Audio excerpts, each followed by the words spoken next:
Good morning.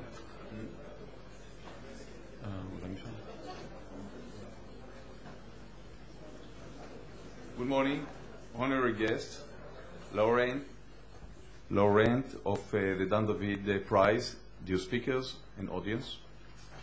We are privileged to have the opportunity of organizing this special symposium on global warming and renewable energy with the laureates of the Dan David Prize for the year 2007. Dr. James Hansen of NASA Goddard Institute for Space Studies in New York, and Dr. Sarah Kurtz and Dr. Jerry Olson of the National Renewable Energy Laboratory in Colorado. The Dan David Prize is awarded annually for achievement having an outstanding scientific, technological, cultural, or social impact on our world.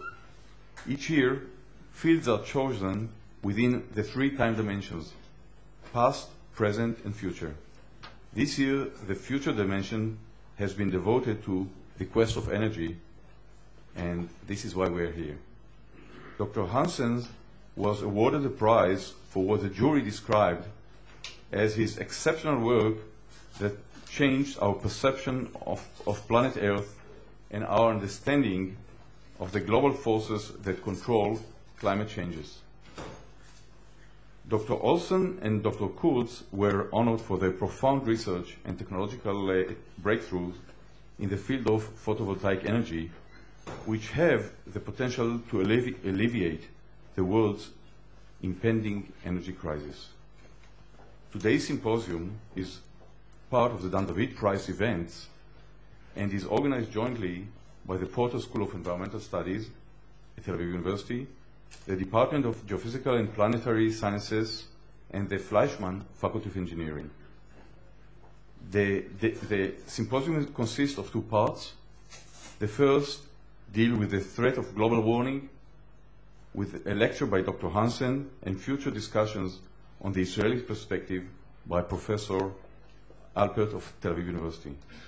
The second part will address a possible remedy to the problem in terms of large-scale use of solar electricity, with lectures by Dr. Olsen and by Professor Kribus of Tel Aviv University.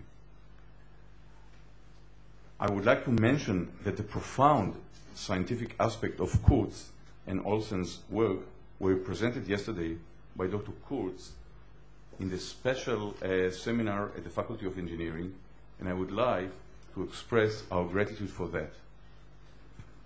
So I would like to start by calling Professor Hudi Bnayahu, the head of the Porter School of Environmental Studies.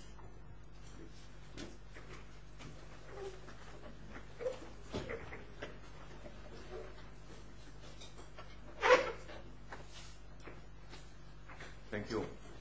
Our esteemed guests, Dr. Sarah Kurtz, Dr. James Hansen, Dr. Jerry Olson, Professor Udi Ayman, the Dean of Faculty of Engineering at Tel Aviv University, my colleagues and also speakers of today, Professor Alpert and Professor Kribus. Ladies and gentlemen, as head of the Porter School of Environmental Studies, the PSES, I am delighted to welcome you here today. I would like to say a few words about the special structure of our school, the PSES, that allows us to put on together with the Department of Geophysics and Planetary Sciences, the Faculty of Engineering, and Dan David Prize event such as today's symposium. The PSES is a unique type of school, not only at Tel Aviv University, but also in Israel. We work with all faculties and disciplines at the university across hard and soft sciences, promoting multidisciplinary view of environment. We believe that this approach is vital for providing solutions to today's environmental issues. Our graduate program, offering master's and PhD degrees, and I'm very delighted to see young faces among the people sitting here, and this is our students, and I welcome them.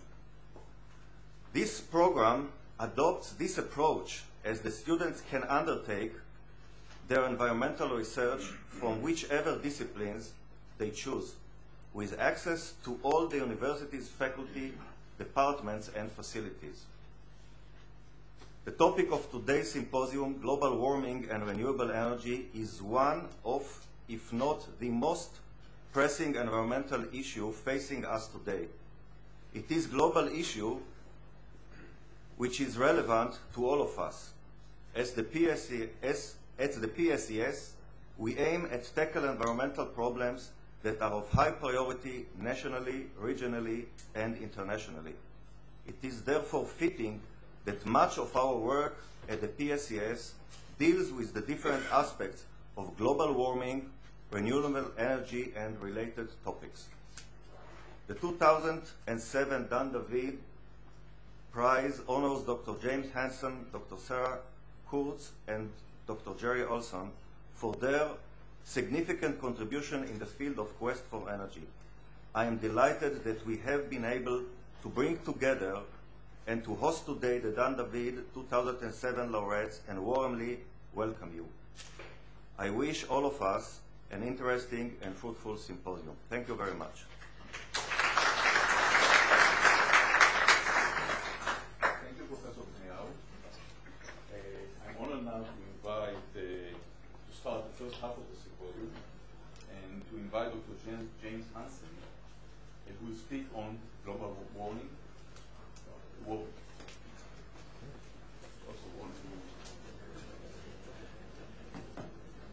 Is this turned on? I think it's open. Okay. Okay, very good. Well, it's a great pleasure to be in Israel and to speak with you today. And let me find my charts here.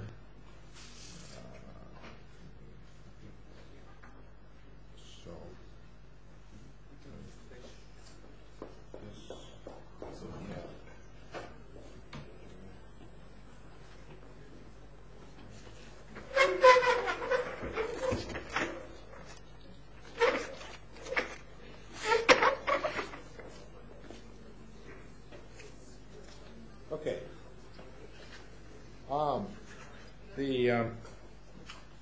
See if I can put this here.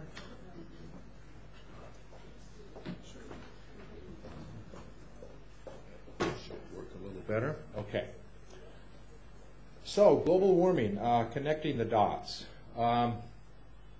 There are a lot of dots to connect.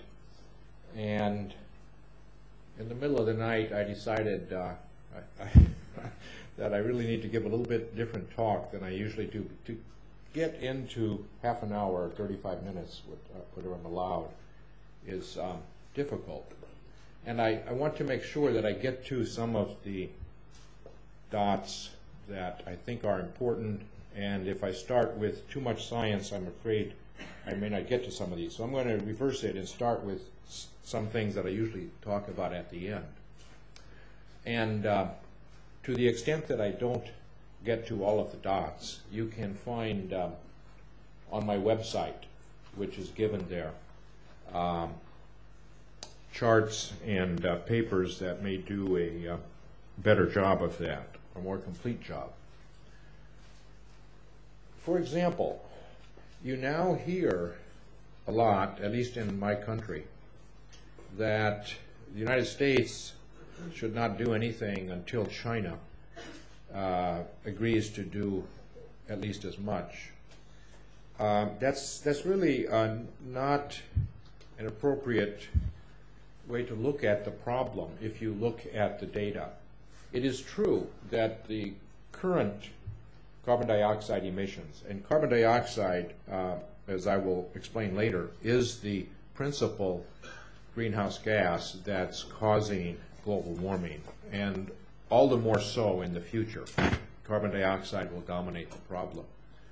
And it is true that China is going to pass the United States as the principal emitter of carbon dioxide within the next year or two. They're now almost equal. However, that's not what causes climate change. What causes climate change is the total amount of carbon dioxide in the atmosphere that has been put there by different countries. a large fraction of the CO2 that we put in the atmosphere by burning fossil fuels, coal, oil, and gas, stays there for an eternity. About a quarter of it is still there after 500 years. So if you look at the accumulated emissions, that the United States has more than 3 times that of any other country, with China and Russia about equal as a second, but with the United States 3 times larger. And if you look at the per capita emissions, it's the United States is an order of magnitude more than China or India, the developing countries. And furthermore, there's another important point, and that is that the United States has additional obligation or burden because we have blocked the attainment of effective international accord to deal with this climate problem. The Kyoto Protocol was designed analogous to the Montreal Protocol, which was the international way of dealing with the ozone problem. And that was a very effective way to solve that problem. You know, in 1973, Sherry Rowland and Mario Molina reported that chlorofluorocarbons might destroy ozone. And that was reported in the media, and people responded quite rapidly. They stopped using spray cans with chlorofluorocarbons for hairspray and deodorant and such frivolous uses. And so there were no more factories were built. The production of chlorofluorocarbons flattened out in the early 1970s. And then 10 years later, the the ozone hole was discovered over Antarctica. And they realized, oh, this was not just a theoretical problem, it's a real problem. And so the Montreal Protocol was negotiated, and that protocol allowed developing countries an additional 10 years, because the thing that the use of chlorofluorocarbons started to increase a bit in the late 1970s because China and India were starting to build refrigerators. And it was realized that, well, they had a right to have refrigerators also. So they were given an extra 10 years. There were no restrictions on them for 10 years.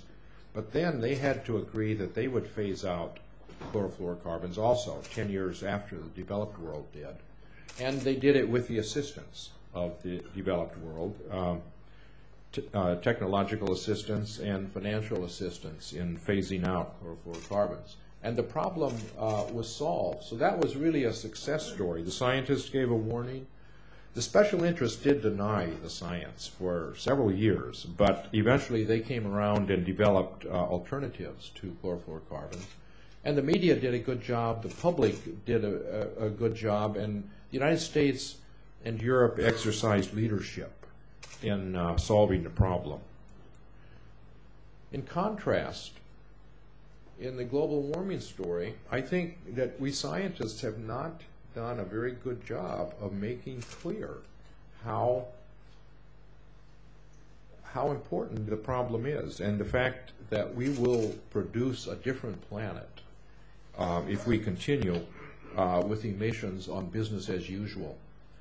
And the special interests have been particularly effective in influencing the public discussion, influencing the media. The media depends upon money from special interests and advertising, and the government in particular is influenced by special interests. And it has left a discussion of the problem which has been unnecessarily confused by the special interests. And as a result, the CO2 emissions have continued to increase at a business-as-usual rate. And there's another aspect of this story which I describe in an article that I wrote in World Watch magazine. The government is not interested in information if it conflicts with some intended policies, and in fact, when they are told about this, the response has been to decrease the research funding in the problem area rather than investigate the problem. And in my agency, in fact, it used to be that our first line in our mission statement was to understand and protect the home planet. Well, that line was removed from our mission statement, and the research funding for earth science was reduced 30%.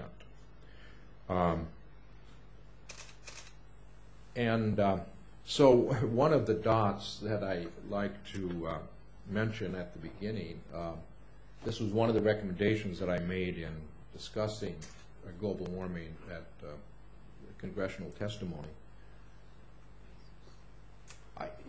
I think a important point, at least in my country, is that the degree to which politics has taken over the transfer of information to the public, the discussion, the public discussion. So, for example, all of the science agencies are now staffed. The public affairs office in all of the science agencies are staffed by political appointees who feel that their job is to support the administration rather than to communicate scientific findings of the agencies to the public. And when a government scientist testifies to Congress, that testimony must be approved by the White House. And I don't know where that requirement comes from. If you look in our Constitution, I cannot find anything that resembles that. It is an example of what I discuss in the article that I showed the title page. It's an example of the tendency toward a unitary executive form of government, which I feel was not intended by the framers of our Constitution. So, as it turns out, although I'm going to talk mainly about the science of global warming, I think that the solutions, and I'm supposed to be connecting the dots from the science problem to the solutions, they're going to be very difficult to achieve as long as special interests have special place in the functioning of our government. And that is going to be difficult to solve that problem unless we have true effective campaign finance reform, so that officials in our government do not depend upon contributions from businesses and other sources.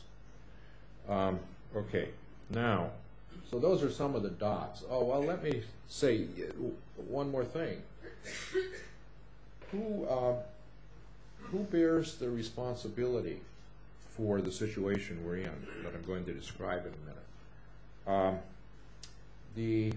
I think that, as I mentioned, that scientists, the media, the special interests, the politicians, and the public all bear responsibility. I mean, we do live in democracies, and we are electing the people who are in office. So, for example, in the United States now, for the last, it's been going on for years now, cases in which some states are trying to place requirements on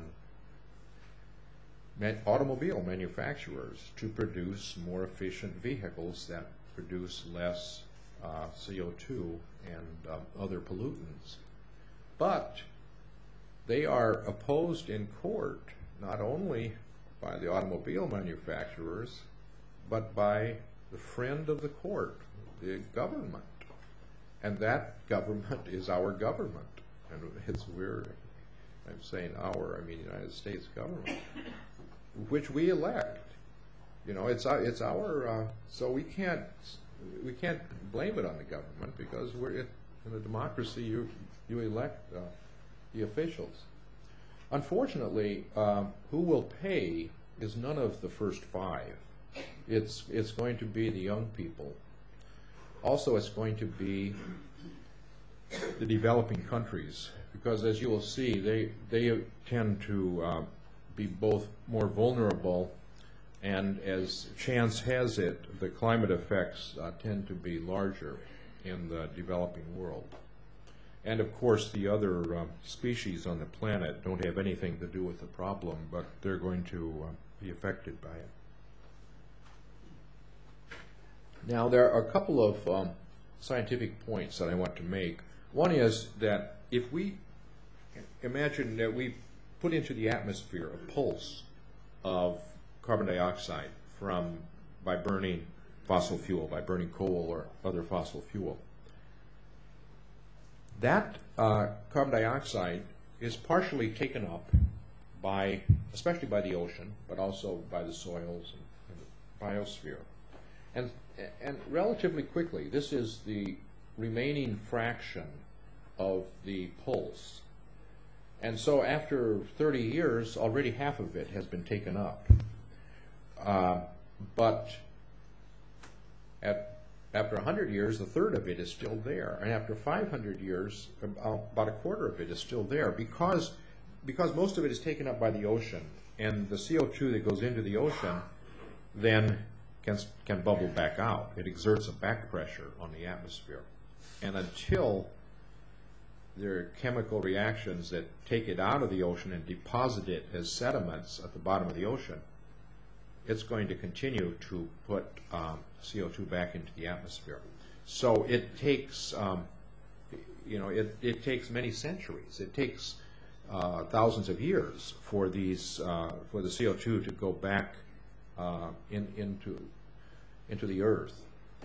So that's one important constraint on this problem. And another one, which I couldn't find a graph in the middle of the night, so I gave up after a while, but I'll tell you what it looks like. Imagine that the sun suddenly became 2% brighter. That the Earth absorbs about 240 watts per meter squared of energy from the sun. So if the sun became 2% brighter, that would be what we call a forcing of, between 4 and 5 watts per meter squared. And obviously, if the sun becomes brighter, the Earth is going to become warmer. But how fast does it become warmer? That's the graph I wanted to show you. The point is that it takes a while, because you have to warm up the ocean. The ocean is 4 kilometers deep.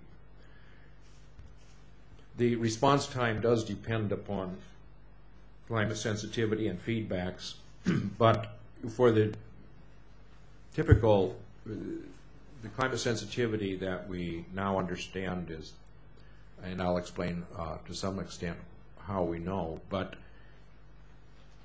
with typical climate sensitivity, it takes about 25 years before. So the Earth's temperature before the sun became brighter will vary just because of chaos in the climate system. But then you increase the brightness of the sun, and it will warm up and eventually get to a new temperature.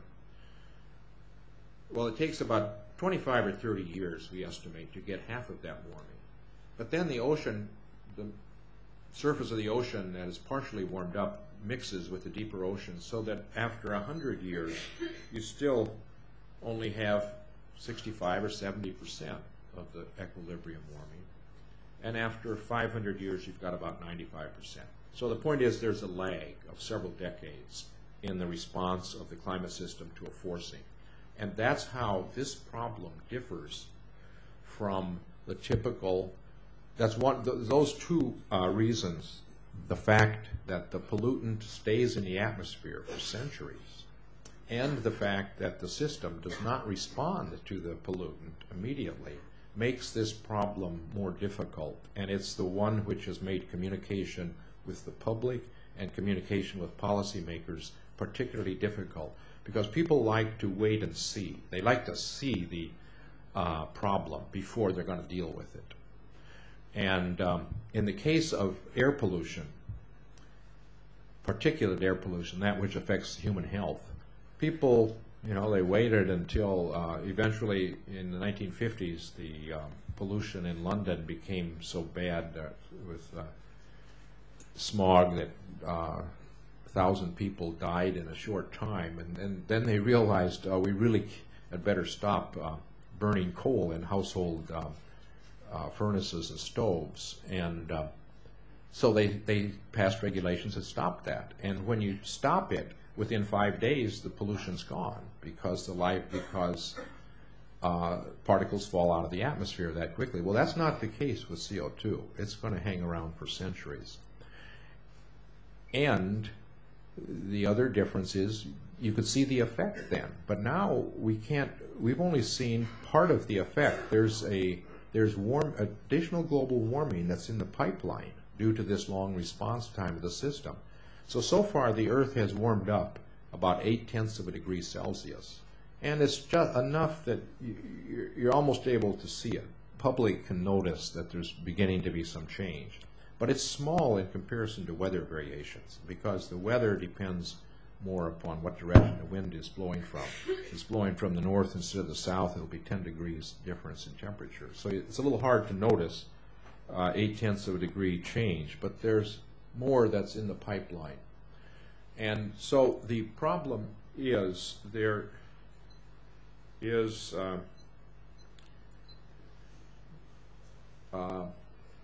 a gap between what is understood by scientists about this problem and what is known by the people who need to know, and that's the public and policymakers. The truth is we are at a point of having a crisis, and it's not obvious to people.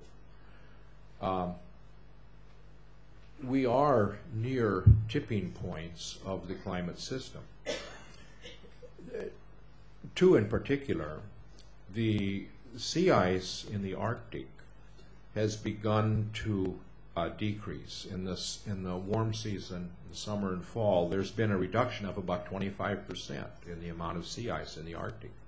And there's a very strong positive feedback, because as you lose the sea ice, then the ocean absorbs more sunlight. And that's a positive feedback, and it melts more ice. And so we don't need much more forcing to lose all of the sea ice. And that's a problem for wildlife that lives in that area, or the indigenous people. There's another problem that is, and it also would bode ill for the health of the Greenland ice sheet on the long run. But there's another problem which I think is even more important, and also we're near a tipping point, and that is the Antarctic ice sheet, which the West Antarctic ice sheet, which is an ice sheet that sits on bedrock below sea level. So this ice sheet is subject to being attacked by global warming both from below and from above. And it's already has begun to lose mass in the last few years at a rate of about 150 cubic kilometers per year. And I think, and again, there are positive feedbacks. As it gets warmer and has more melting in the summer, then it absorbs more sunlight, and as it begins to disintegrate and the surface sinks to lower altitude, then it's warmer because the temperature decreases with height. So and if we were to lose the West Antarctic ice sheet, that means a sea level rise of about 7 meters or 25 feet. So it's a big deal. Now,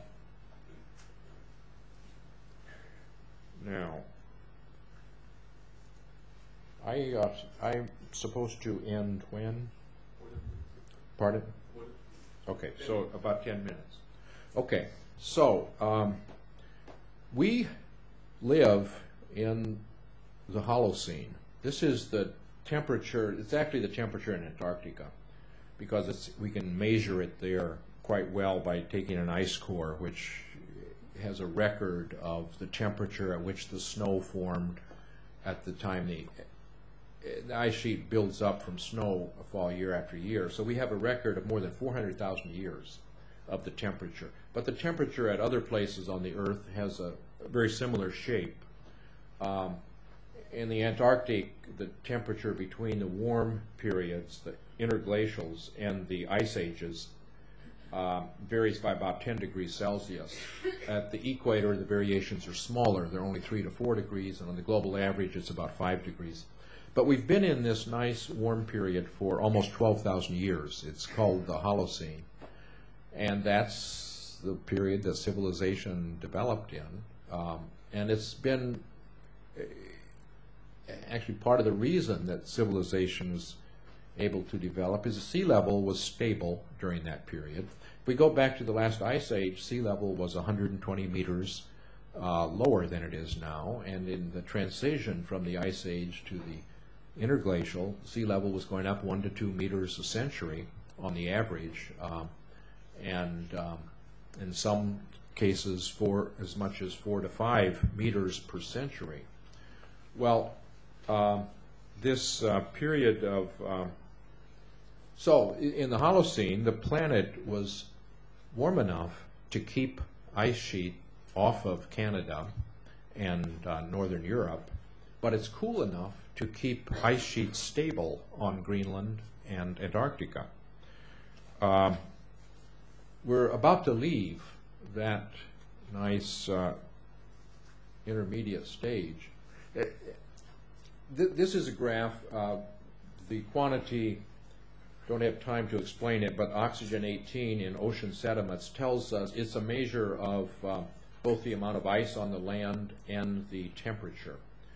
And as you go from 3.5 million years ago to the present, the climate fluctuates from ice age to interglacial period for reasons that we understand, and the planet has gradually been getting colder over that period. The reason for these regular fluctuations from ice age to interglacial are due to changes in the Earth's orbit. In particular, the most important characteristic of the orbit is the tilt of the Earth's axis relative to the orbit of the Earth around the Sun. Because Jupiter and Saturn tug on the Earth, the spin axis wobbles by plus or minus 1 degree. And when it's more tilted so that the North Pole is exposed, and then 6 months later the South Pole is exposed to more sunlight, we tend to melt the ice in with the larger tilt. And so we see, and that axis varies with the 41,000 year periodicity. And so we see the climate changing with the 41,000 year periodicity. But that forcing is a very weak forcing. But the way the climate works, what happens is that there are positive feedbacks that amplify that very weak forcing. One of the feedbacks is simply the reduction in the area of the ice, and because it leaves a darker surface underneath where the ice was, it absorbs more sunlight, and that's a positive feedback that amplifies the warming as you melt the ice. And also these greenhouse gases, carbon dioxide and methane, you see they change along with the temperature. As the planet becomes warmer, the ocean, for example, gives out more CO2. And that is, since these gases trap heat radiation, infrared radiation, this amplifies and those two mechanisms, the change in the surface albedo and the change in the atmospheric greenhouse gases, account for very accurately the temperature changes that occur. So you can see that this is a graph of the greenhouse gases, the green line, and the temperature in the red line, and you can see that they're very consistent, but the temperature is slightly lagging the greenhouse, greenhouse gases are slightly lagging the temperature in this natural case where the driving factor is changes in the Earth's orbit. Well, of course, now it's a different situation. Here I've graphed the greenhouse gases as a function of time the last 400,000 years. These data coming from Antarctic ice cores where bubbles of air have been trapped. So we have a record for the last 400,000 years. And temperature. But now what's happened is humans, by burning fossil fuels, have put enormous amounts of these greenhouse gases into the atmosphere so that the amounts are completely outside the range of the natural range. And the climate is going to respond to these greenhouse gases just as it did in the past. It takes time because of the thermal inertia, but the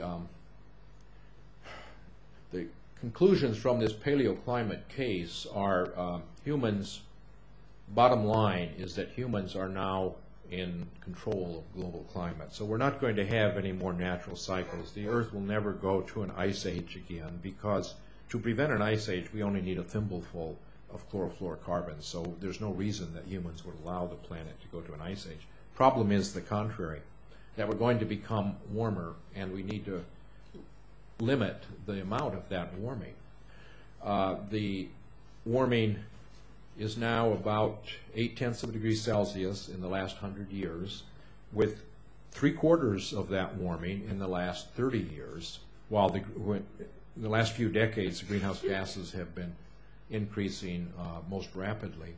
We try to project into the future. We can simulate what has happened in the last century quite accurately, and if we use the models to then simulate the future, if we continue on business as usual, see, I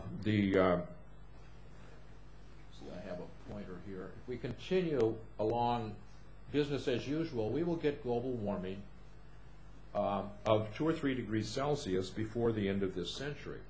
I contrast that with an alternative scenario in which we begin to reduce the emissions of greenhouse gases, and by the middle of the century have reduced them by a few tenths of %, and by the end of the century have stabilized atmospheric composition. In that case, we can keep global warming additional global warming less than 1 degree. And it has been agreed by all countries in the world that we should try to stabilize atmospheric composition at a level that prevents dangerous human-made interference with the climate system. The problem is that nobody has defined what dangerous level is. I think the criteria for that, principal criteria, should be ice sheet disintegration, because, for one thing, because the effect of losing Greenland or West Antarctica would be sea level rise of several meters. If we look at the Earth's history, the last time that the Earth was 2 to 3 degrees Celsius warmer was in the Middle Pliocene, 3 million years ago, and at that time sea level was 25 meters higher. Now it takes time for the ice sheets to respond to a warmer climate, but that's where we would be headed if we go down business as usual. And that there are 1 billion people who live within 25 meters elevation of sea level. So it's something which is just unthinkable, and we really can't go down that path. And likewise, the extermination of species is irreversible. Once they're extinct, they're extinct. And we know, again, if we look at the history of the Earth, there have been several large warming events of several degrees, and when they occurred, of the order of 90% of the species on the planet went extinct. Well, of course, other species developed over hundreds of thousands and millions of years, but if we drive species extinct now, the time scale for recovering a new species, whatever they will be, is not in any time scale that humans can think about. It would be no generation that you can possibly imagine would be around. So it's not something we want to do. And there are also large regional effects.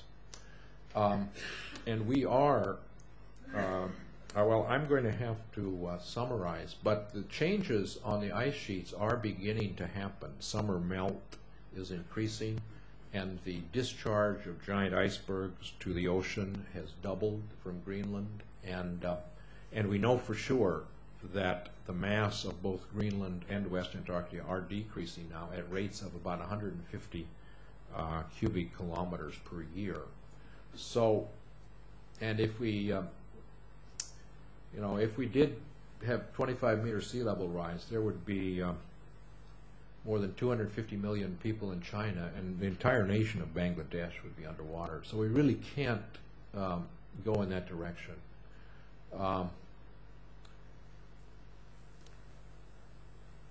Species, also, there are many examples I could give. I'll just mention one of them. There are, in the American Southwest, there are islands in the sky. The forests on the mountains where there are different types of wildlife. Well, we're now pushing, by warming up the planet, we're pushing off the planet those species that live in alpine regions. This is a particular species which is now threatened, and at the poles we are pushing off the planet. We will be pushing off the planet those species that have no place colder to migrate to. So far, the stresses on species at most places on the planet have more to do with other things that humans have been doing. But now, the given temperature line is moving poleward at a rate of about 60 kilometers per decade. And as that movement in a single direction continues, it's going to cause problems for many more species. I think that I'm going to have to summarize very quickly. I'm still optimistic that if we started to address this problem within the next few years, that we could solve it, because if we look at the fossil fuels, oil and gas are enough to take us up to about 450 parts per million, and that's about enough to cause 1 degree more warming. So if we want to keep additional warming less than 1 degree, and based on the Earth's history, I would argue that that's the level, that's the most additional warming we should allow.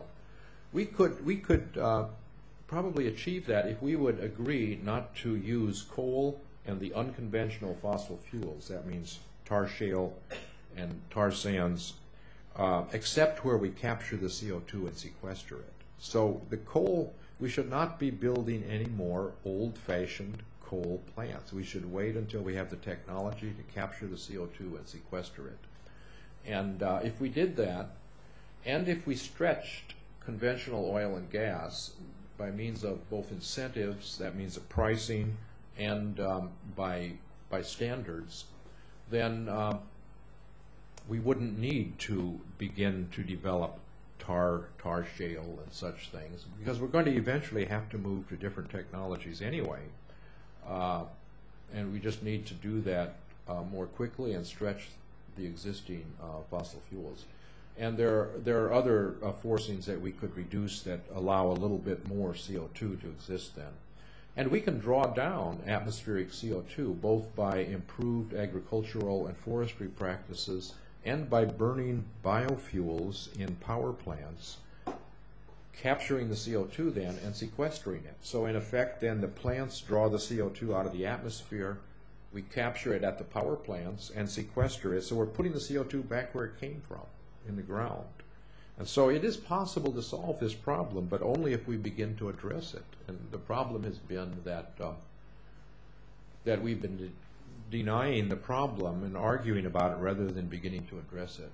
And if we go even another 10 years without on business as usual, that would put our emissions in 2015 35% higher than they were in year 2000. And then it becomes really impractical to keep global warming less than 1 degree. So I think we need to get moving on this promptly. Thanks.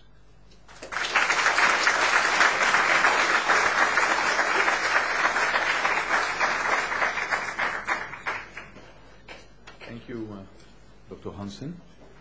The issue of global warming from the Israeli perspective will be addressed by Professor Pinchas Alpert of Tel Aviv University. Please.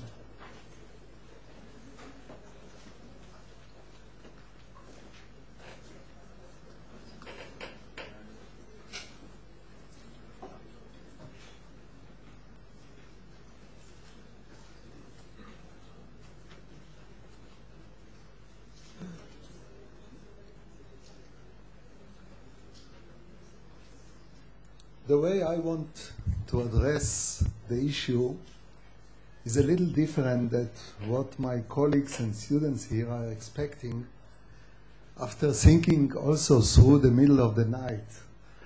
And I decided to go the opposite way and look into the history from a personal perspective on what was done in Israel regarding the global warming issue.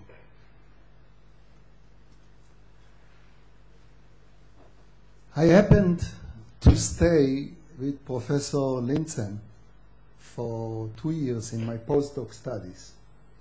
This I called the skepticism period, in which it was very clear to me Lintzen is one of the big skeptics of global warming. I think he appeared together with Jim Hansen in the congressional testimonies, starting maybe over 20 years ago.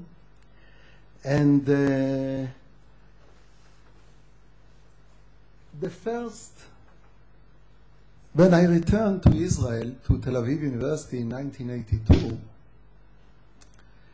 the first thing that caused me, at least, to start thinking again about the problem was something very little.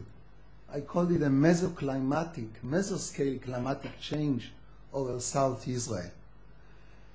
We published it in 1986. It refers to a small area over the Negev in which we clearly showed that there are changes in the climate. And the rainfall also, studies that later, together with the student Ben Guy, changes in precipitation in Israel. And I was trying to recollect what happened to myself during these years, because global warming was already an issue. And then Lintzen published his very well-known paper, which is called Some Coolness about global warming in 1990. And he was asked in 1991 in a congressional testimony about it by Al Gore. By the way, there is a very interesting book, The Heat is On, that was published a little later,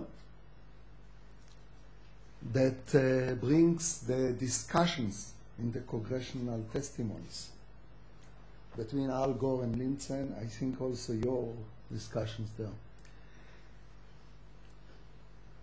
The first climate conference in Israel, which addressed the issue that there might be problems to Israel climate, was in 1992 at the Weizmann Institute. And there it was the place where I presented the first numerical simulations over Israel. These simulations I want to show you. They were published in Climatic Change in 1994. Segal came to me and he said, you know, we need to look. Israel may be vulnerable to the global warming. what happens if the 60 kilometers to the north within a decade, what happens if the Negev moves into Tel Aviv? So we did some experiments. I want to show you this really first experiments, and then I come back to...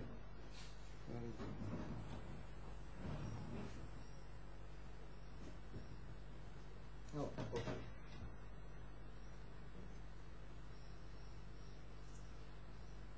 In this paper, we took several case studies. The computer time that was available at that time was very little, particularly in Israel, but we have addressed several Cyprus law cases which provide the rainfall to our area. And we changed some parameters, the sea surface temperature and the tropopause stability. And then we found two major findings. One is the increased aridity, looking into precipitation minus evaporation. Precipitation goes down, but more important, evaporation goes up. So P minus E goes down. And also, another point, snow is going to disappear. It is it's funny that this is a point that worries many people here. They cannot wait 100 years or 50 years to see some huge things to occur. But when I told people, you know, Jerusalem is not going to have snow, this really worries them a lot. And the Hermon. Now, these were the findings in these studies. And these are some of the results of 3 case studies of a Cyprus law in which we showed in this paper, going from Alexandria to Adana, from south to north, the reduction when we modify the simulations to include the effects of global warming. This is one example of the runs on the right side. On the right side, you have the results from this specific run for a doubling of CO2 in which the desert line moves farther to the north compared to the line over Beersheba. Now, this was very simple method applied about 20 years ago to global warming. Let me skip now 20 years, a little less than 20 years, to what we are doing now. Now we are running regional climate models. We have to run 30 years, a climatic period, for 1961 to 1992, which is a control period, and 2071 to 2100, and then compare for different scenarios. This is the worst scenario, A2. We see reductions of 50 to 100 millimeters per year compared to a different scenario, which is a little better, the B2 scenario. Now, the situation today is that we are able for the first time, as shown yesterday in the seminar by Simon Krichak, that we are now able to look into uncertainties relating to regional climate modeling in this area. There are a number of uncertainties which I will not go into it, I'm just putting them. And these studies have been done in Europe, in Denmark, in Germany, I guess 15 years ago. They are done only now in Israel, in order to understand what will happen in global warming. I want to return to one of the points in which I visited NASA for a sabbatical in 1995, and then I met late Yoram Kaufman, which is about a year. I want to dedicate this talk to him, about a year to his that he died from a bike accident on the 31st of May 2006. So we worked together, and he told me, Yoram, 2 things. One, that this slide was for him the most convincing, because it's about the same thing that Jim Hansen showed before. Within 400,000 years, the global climate, this is CO2, and this is the temperature, were oscillating within a limited range. And now we are located somewhere here, 380. But the other thing he told me about Jim Hansen, he was very much impressed by the way you were able to predict the Pinatubo reduction in the temperatures. And we discussed it many times. And this is what convinced him that indeed climate models have the power to show what is really going to happen. These 2 points.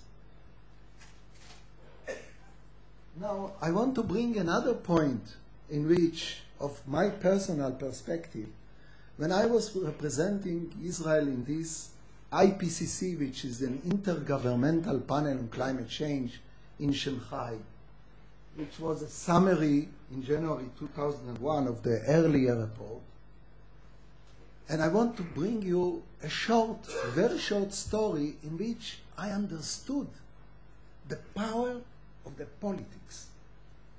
I must admit that in contrast to Jim Hansen, I was acting very, very slowly. And maybe it's the legacy of Lintzen with the skepticism, but it also has to do with a lot of Jewish skepticism, I think.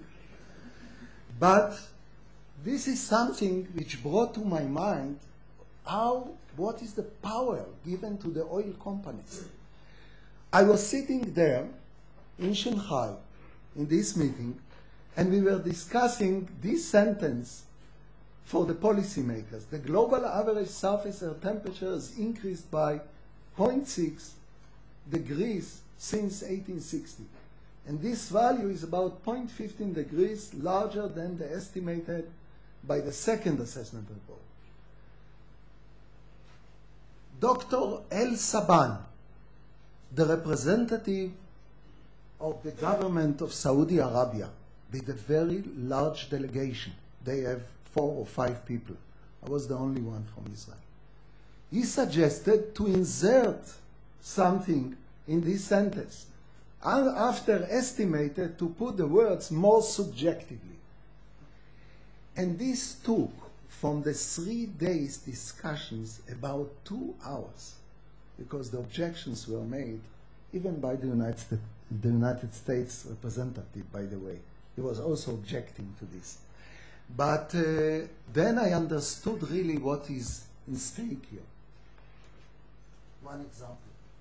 Now, fortunately, in Israel, we were lucky to have in starting 2001, this relatively first large project, which is called Global Jordan River, financed by the BMBF, the German Ministry of Science, which looks into the water sources over the Eastern Mediterranean environments.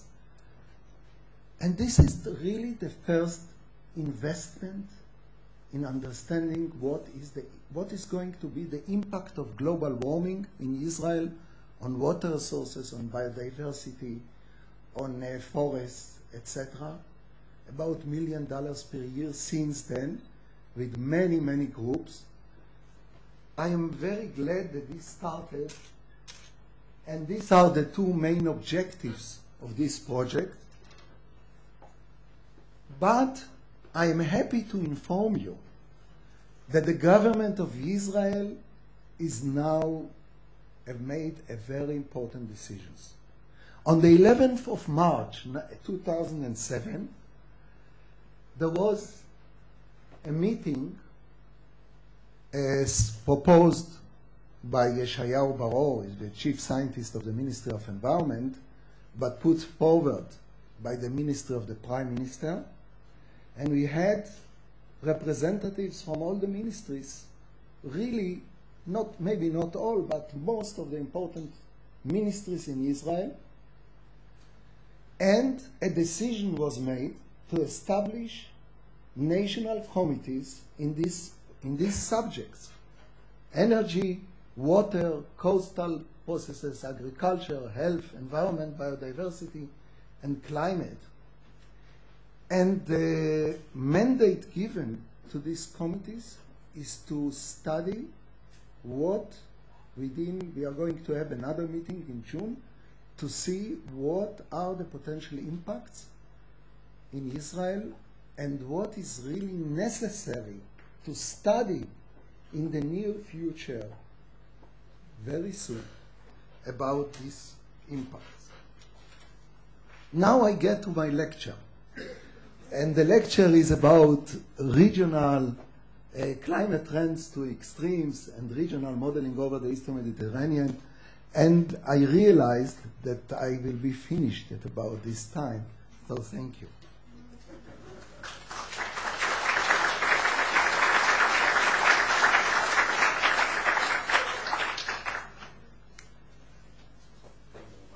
Professor Alpert. We are now moving on to the second half of this interesting symposium, which deals with a possible remedy to the solution to the problem which has been introduced. So the second half is devoted to solar energy solutions, and I'm honored to invite Dr. Jerry Olson. And the title of his lecture is From Megawatts to Terawatts: The Promise of High-Efficiency Multi-Junction Solar Cells.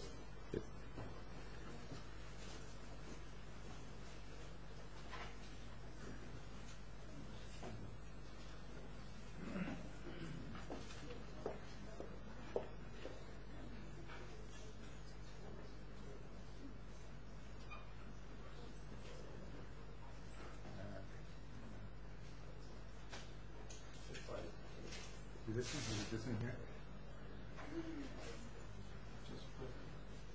Just press F5.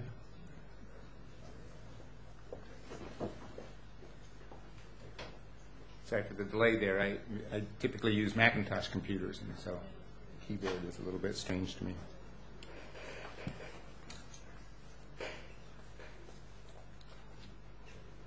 Well, I'd first of all like to thank the Porter School of Environmental Sciences and the Dan David Foundation for giving me the opportunity and really the distinct honor of being able to speak here today. What we do at NREL, what we've done over NREL in the last 20 years, has really received recognition only in the last few years in a major sort of way.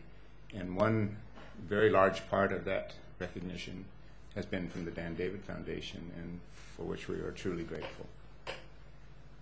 Today I'm going to talk about this thing called a multi-junction, high-efficiency multi-junction solar cells.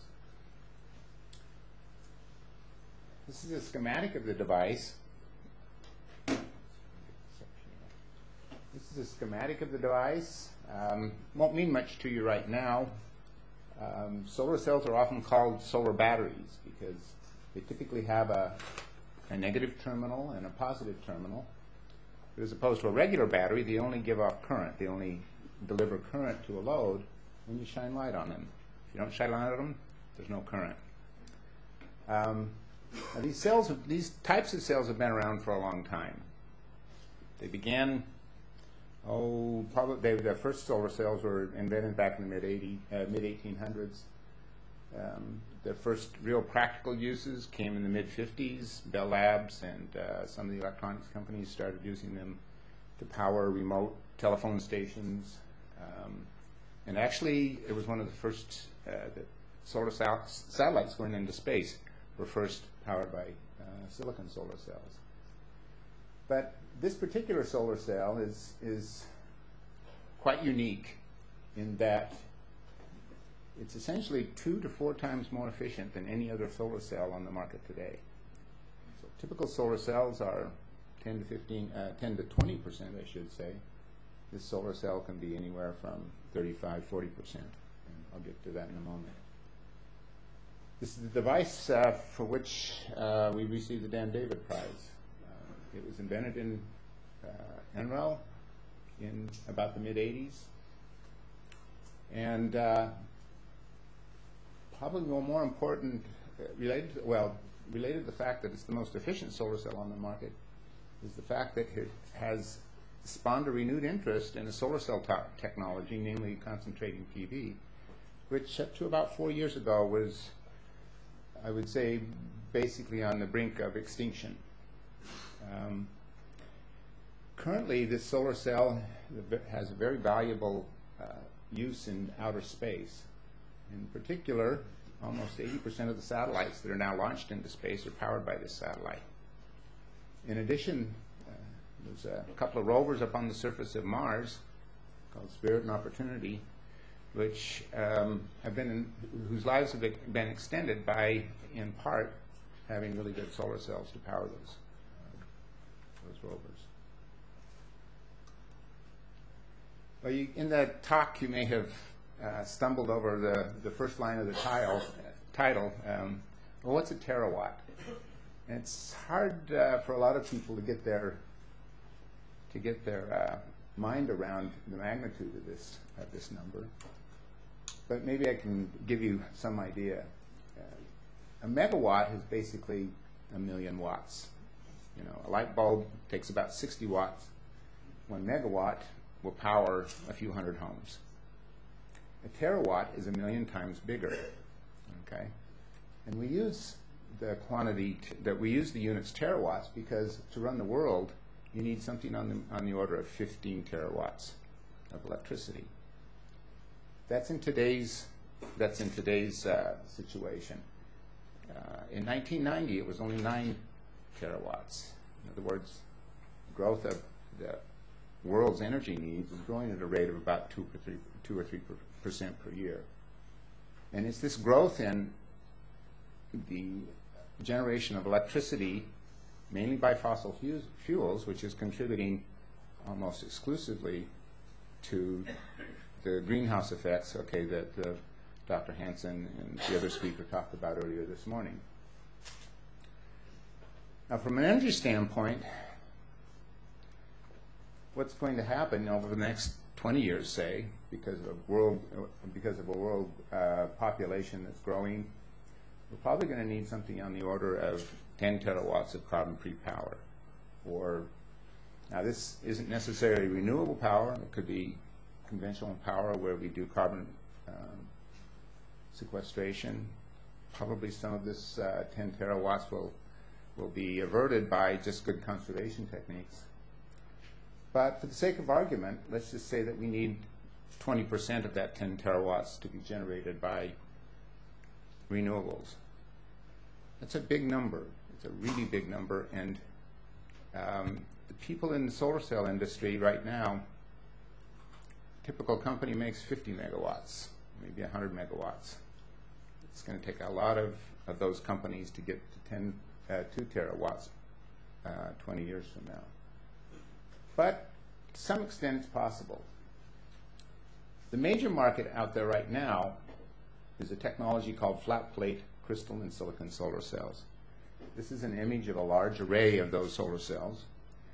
By flat plate, what we mean is that the aperture collected by the sun is completely covered with thin, but not thin enough, crystalline silicon solar cells, or maybe even polycrystalline silicon solar cells. Now, 2 terawatts, and by the way, in order to get to that 2 terawatts, say, over the next 20 years, we're going to need a sustained growth rate of about 35% a year.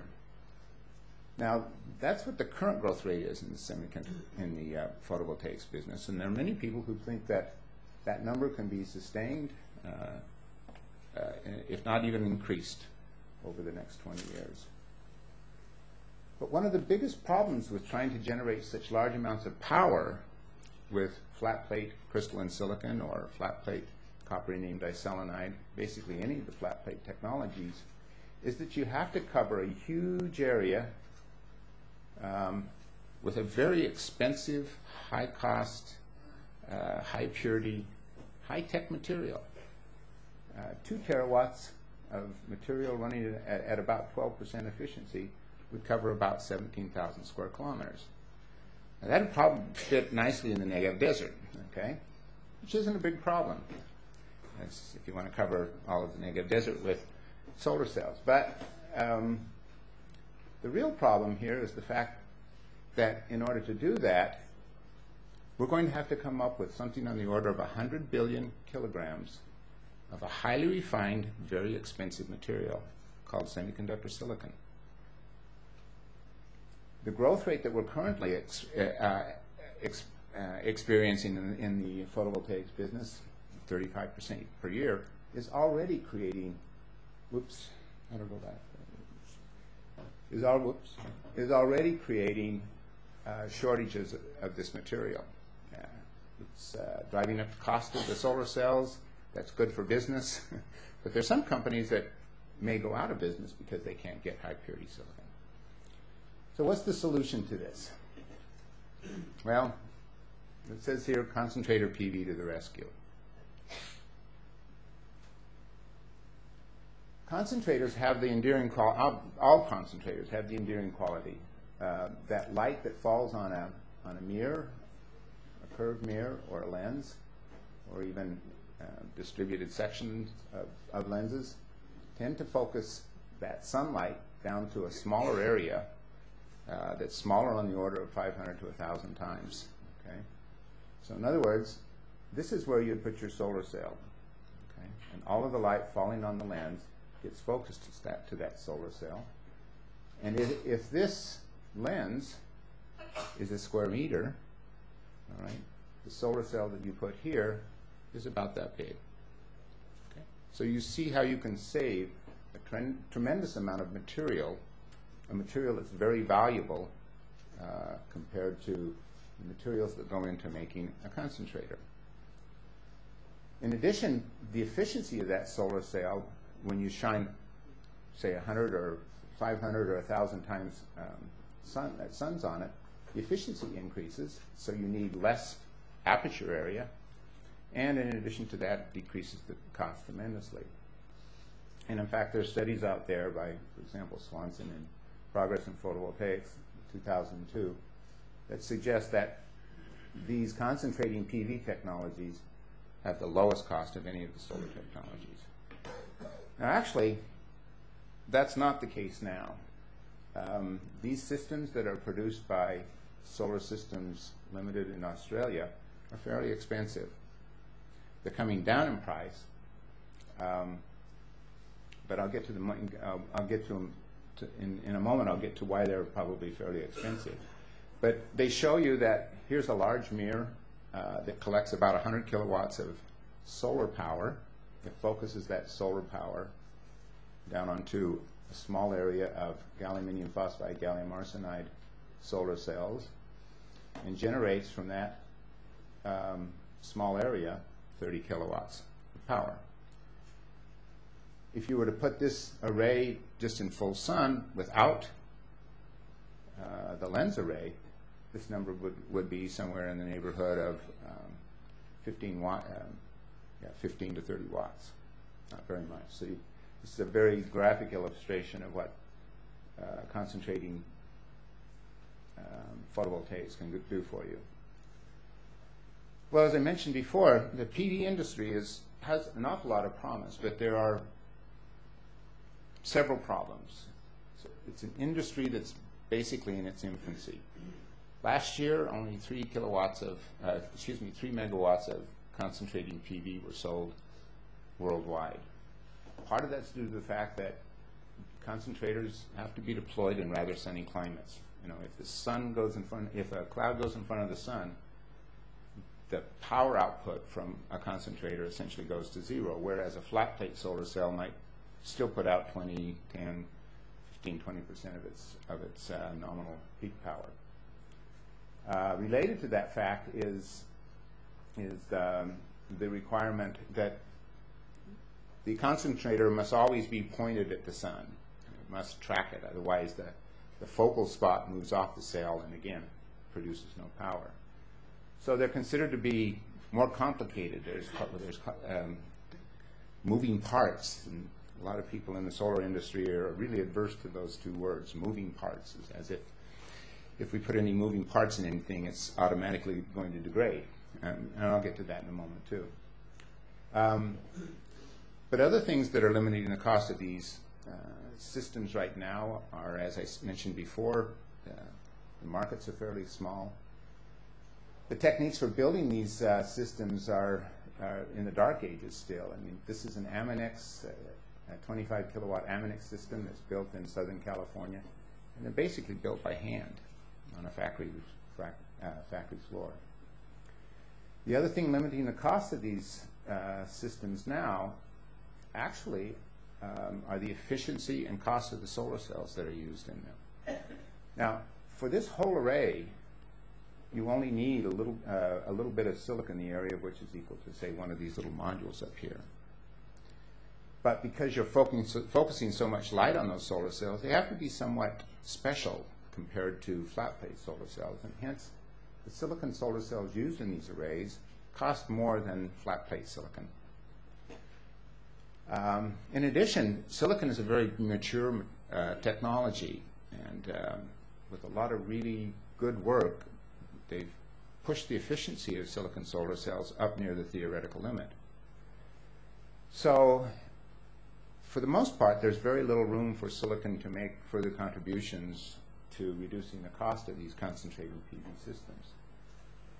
What I show here is the cost of energy production in cents per kilowatt hour.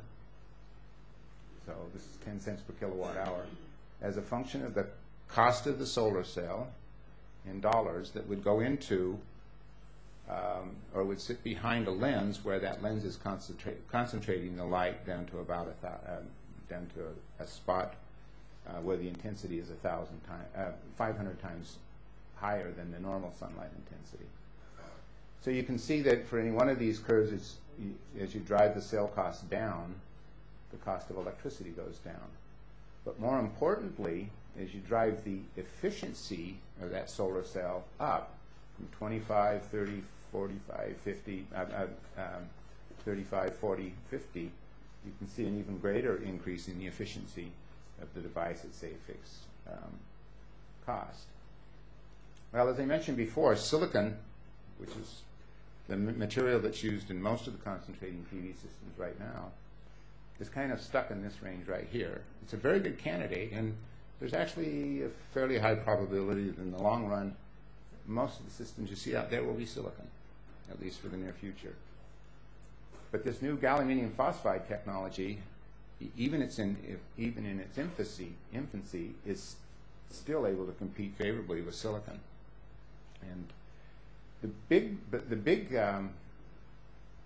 reason that people are so interested in this is the fact that this technology has a large range over which it can improve, not only in terms of cost, but also in terms of efficiency. And so you now see that we've decreased the cost of electricity by almost a factor of 2 by going to these high-tech, high-efficiency multi-junction solar cells. Well, what do these things look like? These top 2 junctions, what do these new solar cells look like that are going to drive the cost down so much? Well, basically all of them are based upon the gallium phosphide, gallium arsenide solar cell that I showed you earlier in the talk. Almost all of these solar cells are grown on germanium substrates right now, and germanium is another semiconductor material that you can put a junction in and you can get photovoltaics, you can get electricity out. The triple combination of these 3 solar cells in optical series and electrical series has an ideal theoretical efficiency of almost 50%. In the laboratory, or in this case, on the production floor, these numbers are approaching 41%. A company in the United States, Spectralab, which has been one of the pioneers in manufacturing these solar cells, has been working on this particular one where they lower the band gap of the middle cell without changing the upper or the lower one. That has a slightly higher theoretical efficiency of about 52%, and in the lab on their production floor, they're getting about 41%. This is a device that we've been working on at NREL. I won't go into it too much. It has even greater potential, at least theoretically. We've only been working on it for a couple of years now, and its efficiency is up close to 40% also. But it has more potential for getting well above up closer to 50% than these other two. You know, just for those of you who have never seen one of these solar cells up close, that device that I was just talking about right here is shown in more detail. And a lot of people don't realize that these are really very complicated structures. They have upwards of 30, 40 layers in the cell. They're grown by a technique called metal organic vapor deposition. 20 years ago, when we proposed this structure, my boss and his boss and some of the people that they listened to were saying that this structure would never be grown. It would be absolutely impossible to control the growth on the scale required in order to get high efficiencies here. And as you can see, they do exist. So, where do we go from here? As I mentioned before, last year the concentrating PV industry produced about 3 megawatts of power. Now, at a growth rate of 35% per year, I mean, with a starting point of 3 megawatts, it's going to take a long time to get to 3 terawatts. Okay? So when it comes to concentrating PV, we have to have much higher growth rates in the beginning to get the base level of production up to a level on the order of gigawatts per year before this ever can take off and make a contribution to the problem. And developments like this give all of us a sense that this is possible. What I show here, I showed you this dish system by Solar Systems Limited in Australia. They just recently got a $2.5 billion contract to produce a 1,000 megawatt system for this partnership, Asia-Pacific Partnership on Clean Energy Development and Climate, using the gallium-indium phosphide gallium arsenide technology. Now, the timeline for this is 5-10 years down the line. They have some initial milestones, deployments earlier in the line, okay, of something like 154 megawatts using an HCPV plant. I won't go into that. That should be online in a couple of hours. So in concentrating PV, we are starting to see at least modest investments in this technology, much more so than we've ever seen in the last 10, 15 years. So there are glimmers of hope. We're starting to see investment capital come into the market. Part of this has been due to the European feed-in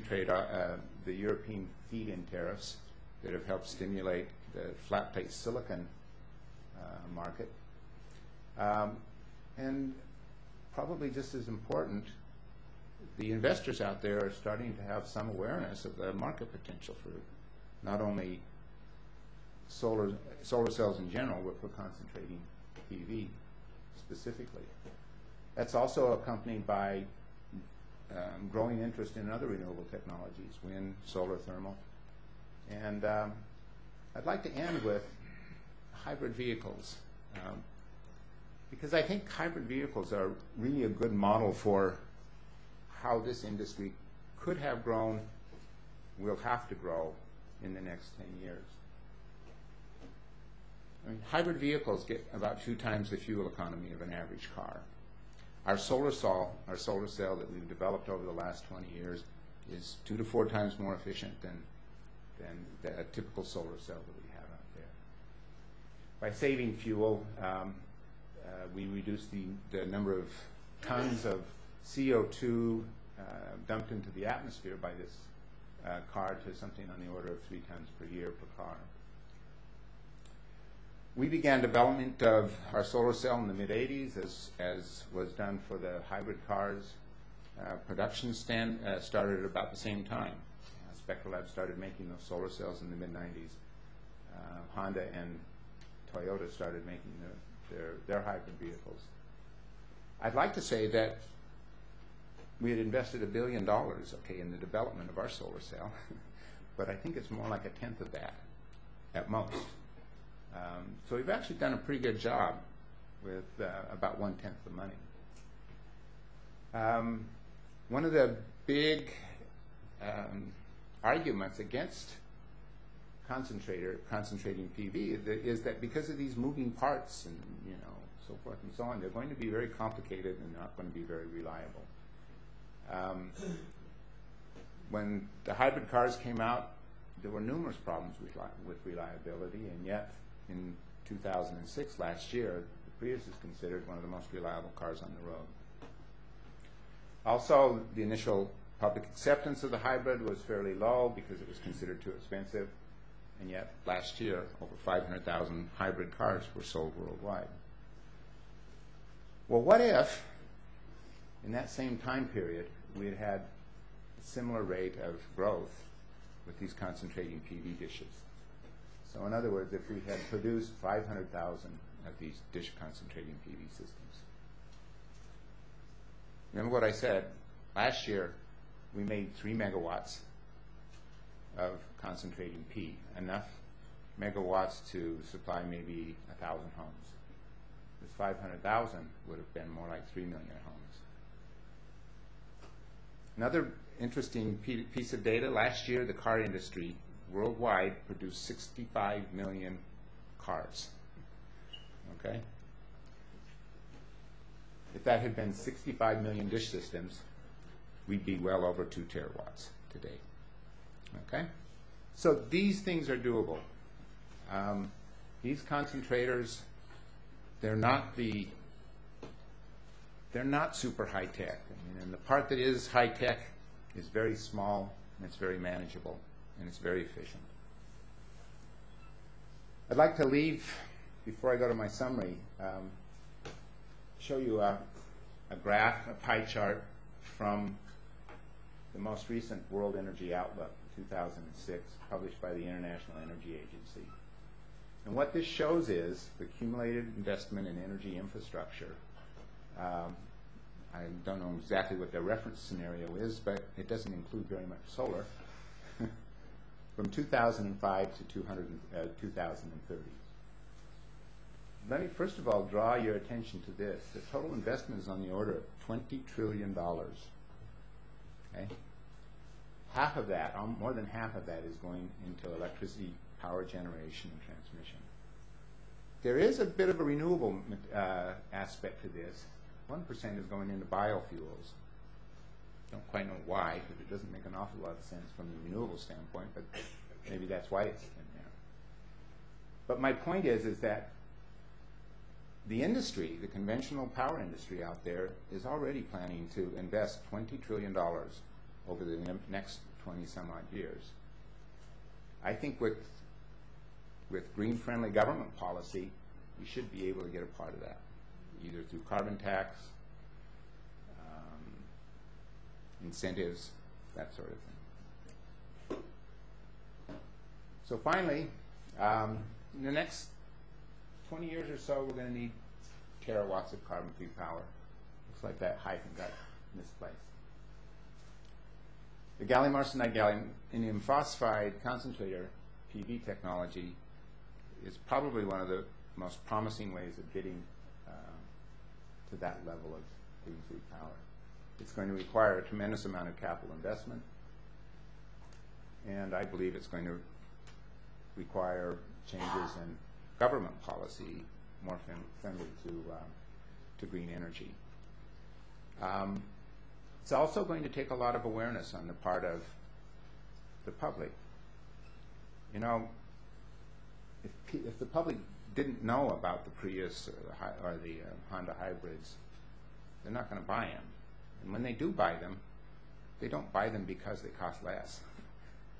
Okay? They buy them because the information about where this world is going in terms of climate change, the energy situation, they buy them in an effort to try and do their part to mitigate the problems associated with those. issues. So what we're doing here today is you know, in some ways I call it, you know, preaching to the choir. We need to go out and we need to talk to other people. We need to tell them, you know, what you've heard today. Spread the word. Let people know that there's a problem out there. There are solutions. And I think with time, the general population and the world's governments are going to come around, and we're going to get this problem under control. Thank you.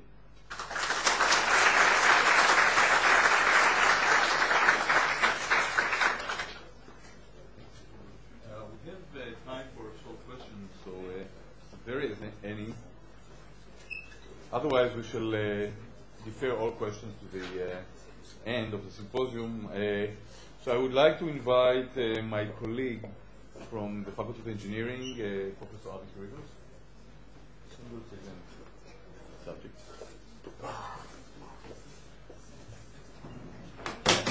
Well, I will talk about solar electricity research in Israel. Glorious past and even glorious, more glorious future. Is it? Promising one. No, don't exaggerate.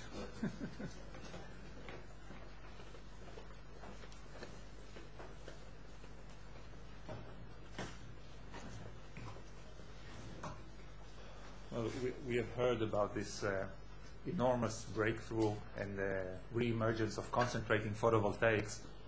And today there are many dozens of companies worldwide who are trying to push this technology and find practical applications for it. Also, many research institutes and also many governments are supporting this effort. This is an enormous effort worldwide. There's also an even bigger effort to further develop the silicon solar cell technology, also by hundreds of companies and many governments worldwide. And there's also another parallel effort for solar thermal technology, which I'll mention a little bit later, which means generating electricity from solar energy without photovoltaic cells, but by using high temperature heat and machines like those in standard conventional power stations. So there is an enormous effort to bring solar energy to this vision of terawatts. The big players in this big effort is the large countries like the United States, like Germany, Japan, China, and so on. And the question is, what can tiny Israel contribute to this effort? Can we really make an impact? Can we do something? And based on the title that you see, my opinion is yes, we have already made a significant contribution, and we can make even more in the future. So just a very short historical review. What have we done that really means something in this field of solar energy? Probably the first big achievement is in the field of solar collectors for water heating. This is not yet electricity production, but solar water heating is also important. And it started back in the 1950s. Solar water heaters were not invented in Israel. They were around, but they were very inefficient, not very popular. And back in the 1950s, an Israeli scientist invented something called selective coating. This is just a thin layer of coating over the surface of the solar collector that better absorbs the solar radiation and loses less energy back to the environment. And this little improvement raised the efficiency of these solar collectors from something like 30–40% to 60% or even more. So this led to a breakthrough in Israel and worldwide in acceptance of solar water heaters. So this was probably the first major contribution that we made. And now solar water heaters are very popular in many countries. This is also growing at a very fast rate of more than 20% per year, very big industry.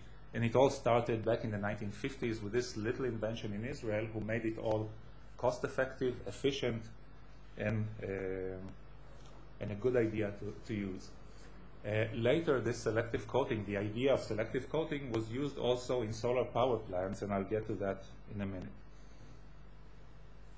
The next big contribution that would seem a little strange is solar ponds. But solar ponds is a kind of exotic idea that never took off, never worked. And why is that?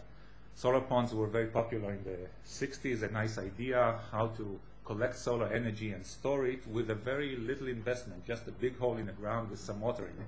So it was very attractive idea at the time, but it turns out the efficiency is very low, so it doesn't make sense and nobody's using it anymore. But in this project of solar ponds, there was a need to develop a machine that would convert the heat to electricity, a machine that would operate at low temperature, not at 400, 500 degrees centigrade, but around 100 degrees. And after the solar pond idea died, the same technology, the same kind of machine, the low temperature turbine, was used or converted for using geothermal plants. And an Israeli company called Ormat took this technology, and now it is the worldwide leader in geothermal power plants. So this project that started in solar energy and then moved to geothermal, another form of renewable energy, is probably the second big contribution that we made with a significant impact worldwide. And the third one,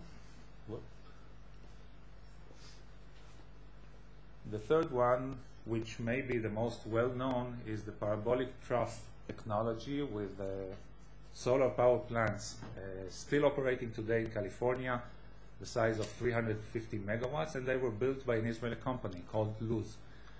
And this technology, one of the most important ingredients is again the selective coating, which is used to achieve very high conversion efficiency when the plant is operating at high temperatures around 400 degrees.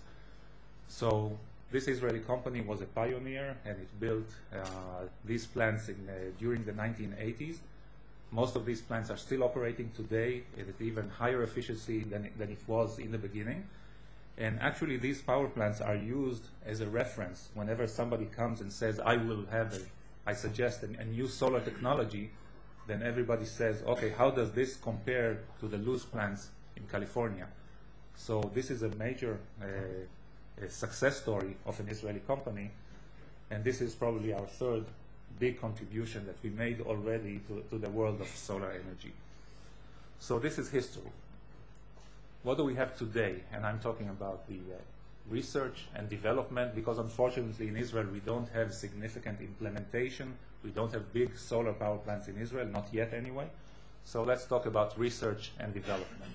So we have many research institutes, academic research institutes. Here is a representative list. It's not all of them, but those that have significant research. And also we have many companies, some of them large and established, some of them startup companies trying to make the first steps. They are spread all over the country, and I think that for a small country like Israel, this is already a very large proportion or a critical mass that can really take us forward. What are they all doing in solar energy? It turns out that it's very diverse, and in a short time I cannot really do justice to each and every topic that is being developed in Israel. So what I'll do is just give a sample or a brief survey or the highlights of what some people do in Israel. And just remember, this is not everything. So probably the first that has to be mentioned is a continuation of this work on parabolic trough. The original company, Luz, went bankrupt in the beginning of the 90s because of some financing problems, not because the technology was not good. But the same technology continues to be developed by another company in Israel called Solel. And this company is offering solar power plants based on the same principles, the same kind of technology, but of course they continue to improve the technology, and a solar power plant that they would build today would be much better, much more efficient, and much more cost effective than what Luz built 25 years ago. Recently, this company has received several contracts to build or to participate in building of solar power plants in Spain and in the United States, and hopefully there will be also at least one or two in Israel. So the development work that they do to improve the performance of this technology is mostly concentrated on the critical element here, the pipe that absorbs the solar radiation. This is the reflector that collects light from a large aperture area, and all the light goes on this tube. And this tube is a very sophisticated device. It's not a simple tube. It has this selective coating that we can see here on the inner tube. It has an external glass tube and a vacuum in between the two. The role of the glass tube and the vacuum is to reduce the losses of energy from the hot tube to the environment. This glass is also coated to minimize the reflection of sunlight that would be lost from the process. There are many technological issues of how to hold the glass and the metal together, how to deal with thermal expansion. It's a whole lot of sophisticated solutions, and this is really the core technology. This is what Solel is selling to everybody else, and nobody else can come close to the performance of the Solel technology in conversion of sunlight to heat in these plants. Another approach to solar thermal technology, again, not photovoltaic cells, but based on heat that is then converted to electricity using some machine, some turbine. Another approach is to use higher concentration, higher temperature, in order to power a higher temperature turbine, which has a higher efficiency. In order to do that, we need a solar tower, like this is the one that we have at Weizmann Institute. We place our machinery on the tower, and we have a large field of reflector. Each one is aimed to reflect solar radiation to this target. What we would like to do with this concentrated radiation is schematically shown here. The radiation goes to something called the solar receiver that converts it to thermal energy at high temperature. And this thermal energy goes into a gas turbine. Gas turbine is something like an aircraft engine that is rotated by air at high pressure and high temperature. Of course, in the aircraft engine, we use fuel. We burn the fuel in order to create this high temperature. Here we use solar energy instead. And it turns out that from the gas turbine, we can take the exhaust stream, and it still has enough energy to power a steam turbine and to generate some additional electricity. And both of these together are called a combined cycle. And using this combined cycle, the conversion efficiency from heat to electricity can be 60% or a little more. So this is actually the most efficient machinery to convert heat to electricity that exists today. And if we can use solar energy to power this very efficient machinery, of course the overall efficiency of the solar conversion would be very high. The challenge in this technology is here, the solar receiver, something that is subject to a very high flux of energy, of radiation energy, has to operate at high pressure, at high temperature. And here in Israel, at Weizmann Institute, we invested, I think, over a decade of development work in order to solve these problems. And this is an example of the receiver that we built. We had to solve many problems related to strength of materials at high temperature, to complicated flow patterns that occur inside the receiver, to problems of heat transfer, and so on. And we have achieved what we set out to do. We demonstrated operation at 1200 degrees centigrade, which is suitable for operation of probably almost all the gas turbines that are available. They are operating in this range of temperature, also at high pressure. So this technology can work. Other aspects of this, the same technology, is the optics. If we have this big solar power plant with big machinery, we would like to put all the machinery on the ground to simplify the tower. So we developed an optical solution with a large mirror on top of the tower that redirects all the energy, so we can put everything at the ground level. And this is not only on paper, but actually a demonstration was built with a section of this large mirror on the tower, a big solar receiver. So we really have taken this technology from idea through some steps of development, and the principles are proven. Now, how many power plants based on this technology were built? Up to now, 0, unfortunately. And that is because to build a large power plant with this large field and the turbines, the initial investment is very high. It could be something like $100 million just to demonstrate the first prototype or pilot plant. And until now, we were not able to raise this kind of money. But I think the technology will work, and it's a question of reducing the risk and getting some more confidence from the people who do have the money. In parallel to this, we also developed a similar technology, but not for large power plants, but for small power plants, not multi-megawatts, but maybe 100, 200 kilowatts. And this is what it would look like with a small number of these mirrors and a small turbine on the tower. And this is what the turbine looks like, this box. and here's the solar receiver connected and integrated into the turbine.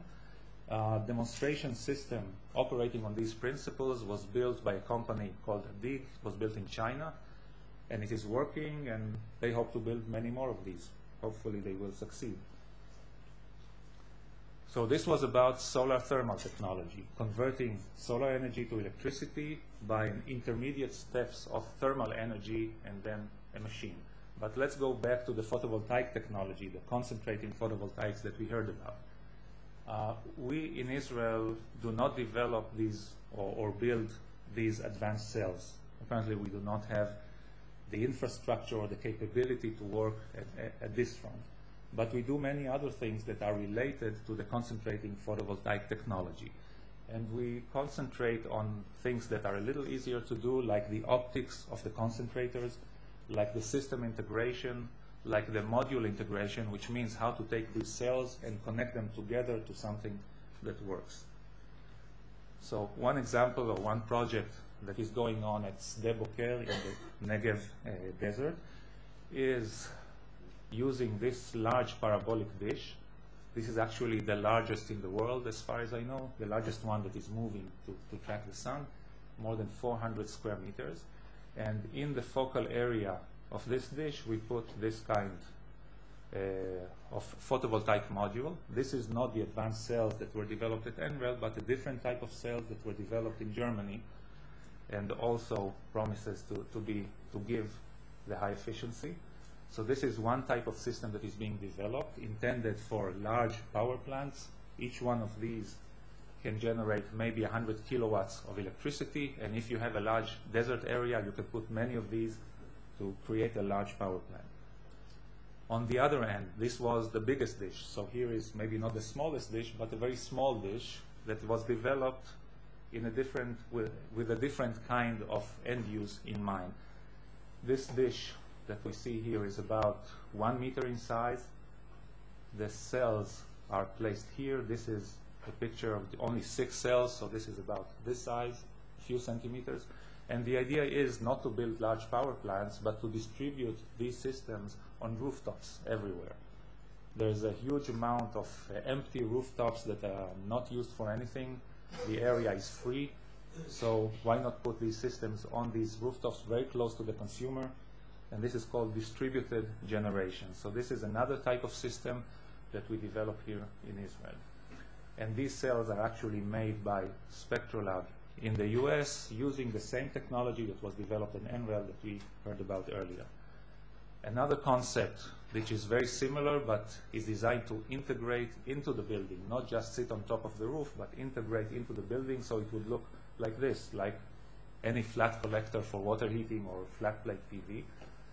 But since it is concentrating, it has to move to follow the sun, so we put all the tracking, all the motion, everything inside, and everything is covered by a glass plate. So it is operating according to the same principles, generates electricity using these high-performance cells, but everything is hidden inside, so it gives better integration into the building structure.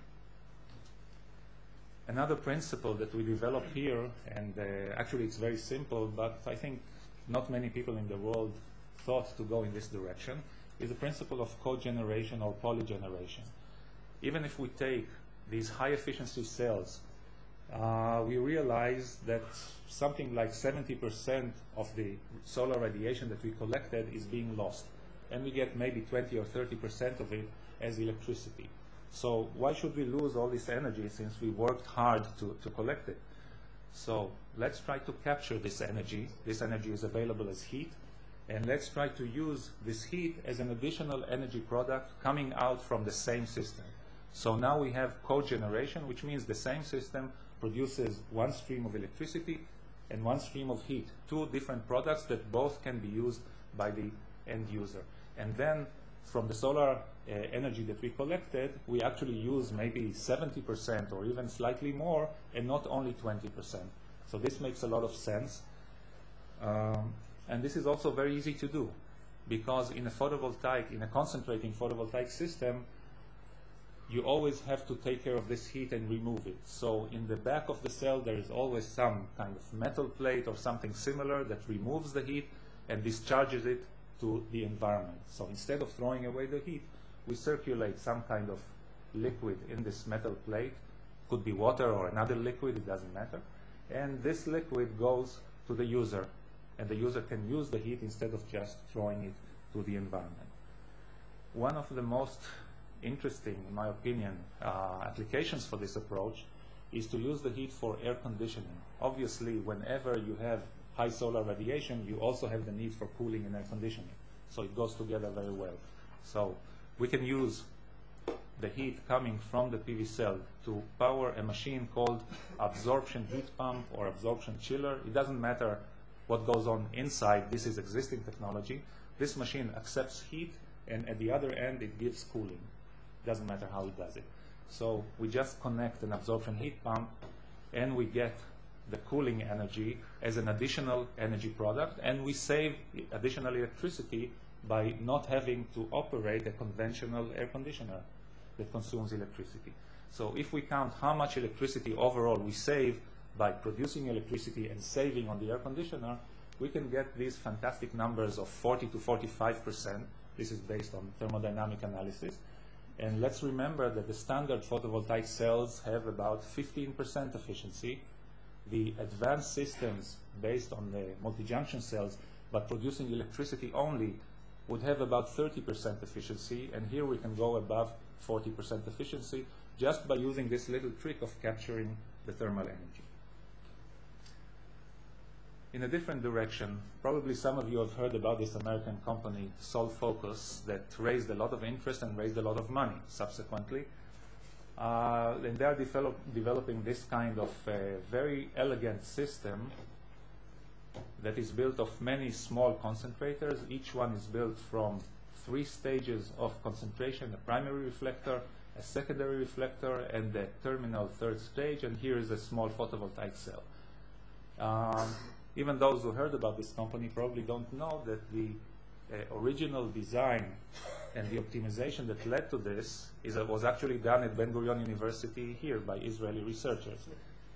So I think this is a very elegant and very nice design that really answers all the requirements that we can place on a concentrating photovoltaic system, because it provides very high concentration, could be 1,000 or even more easily. It provides a very nice way for cooling that has no obstruction for the incoming radiation because it comes from the other side.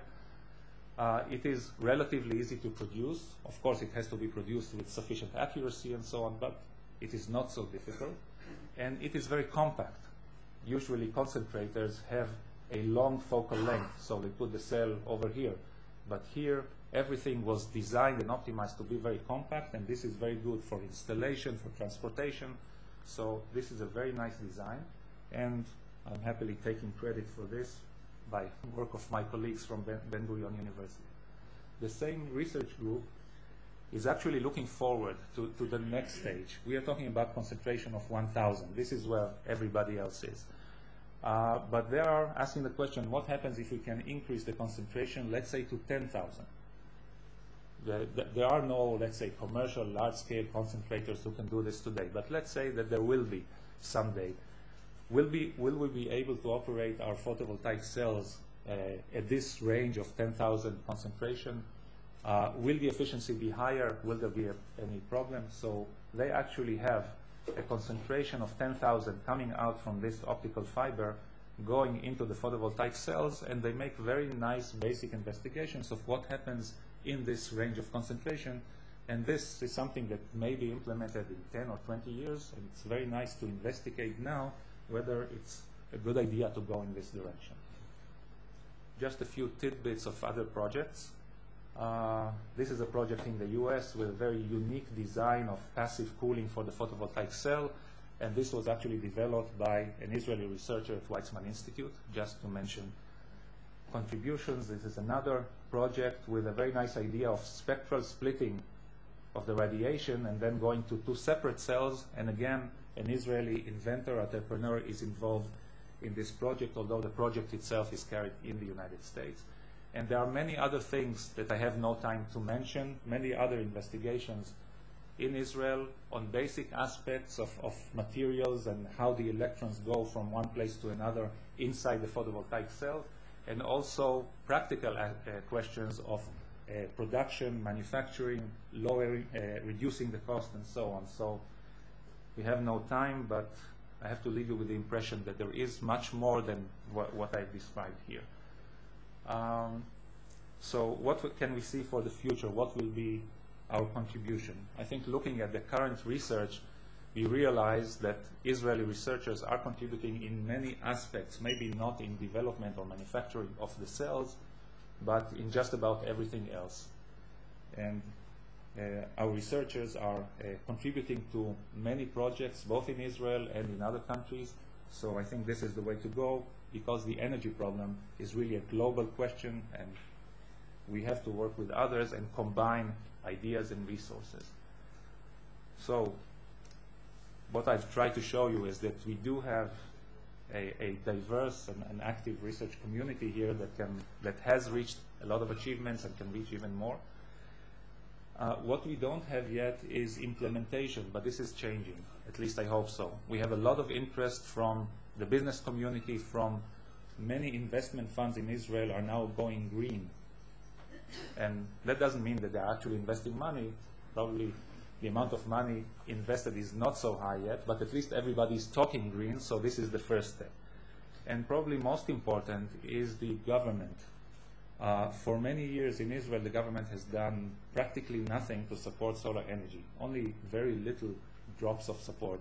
But during the last year, we are hearing more and more that the government wants to do something. The government realizes that this is important, and we have a resource in Israel, in the research community, that it would be a shame not to use and not to develop. So this is probably the biggest factor that would influence the future of solar energy in Israel. Thank you.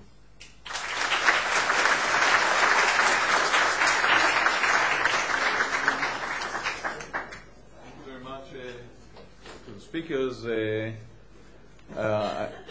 I'd like to open the floor for discussions, questions to the speakers. They are still here.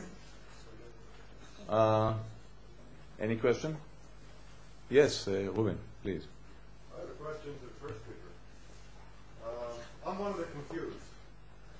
And I know that the Earth has been warming up for more than the last 100 years, at least since the last mini ice age of 500-600 years ago. How do we separate the contribution of whatever natural processes are occurring to those that are man-made?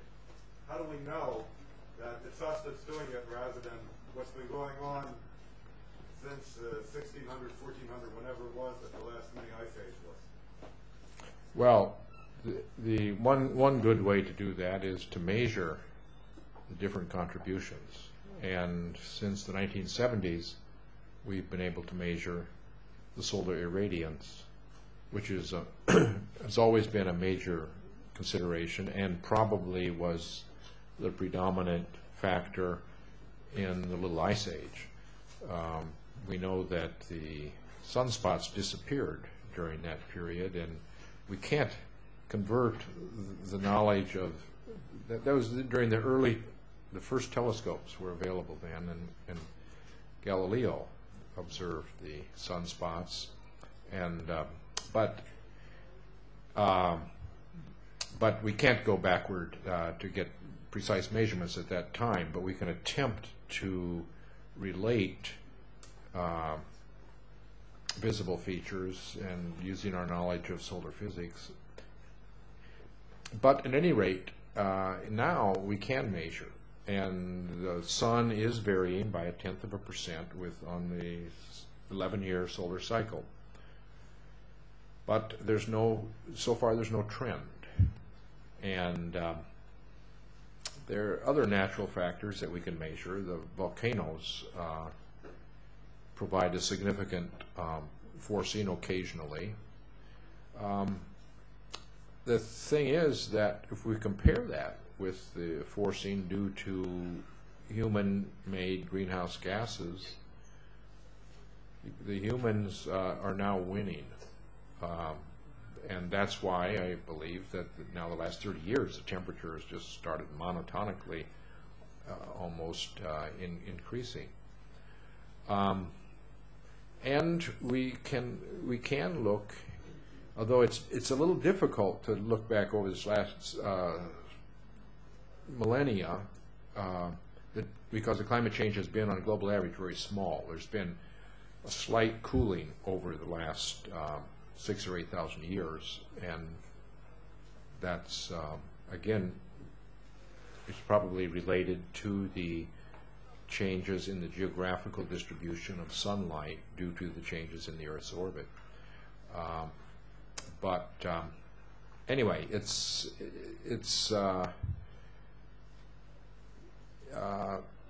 the evidence is clear enough that humans have become the dominant factor, even though on the longer time scales, of course, the natural forcings were the major factor.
Yeah, that's a good question. That's what something needs to be done relatively rapidly to reduce that gap in under scientific understanding and the public knowledge. There is, the last year or two, there has been quite a bit done. Al Gore's movie has been partially successful, although the difficulty, it does become political to some degree, and so some people are just not willing to accept that, even though I think he made a pretty good attempt to make sure his science he was discussing was basically correct. I don't know. That's the thing that we've been struggling with. How do we get, because there is this fundamental difficulty that until you see the effects, there are just so many other things that people have to be concerned about. Certainly in Israel that's true, that you're not going to worry about theoretical problems until they really are obvious. And for the reasons that I mentioned at the beginning of my talk, the inertia of the system, the long life of the gases that were put in the atmosphere, it's a difficult problem when we're just at this point where we're crossing into the time period. We're entering the period when you can see the effects. We see that the Arctic sea ice is melting. We see that the ice sheets are beginning to disintegrate, and we have only a limited period to do something about that. So my answer is I don't really have a good answer. I'm trying to do that, but it's not easy. So I'm open to any suggestions. Thank you very much. We must conclude now. So I'd like to close this very, very interesting symposium. I'd like to thank the organizers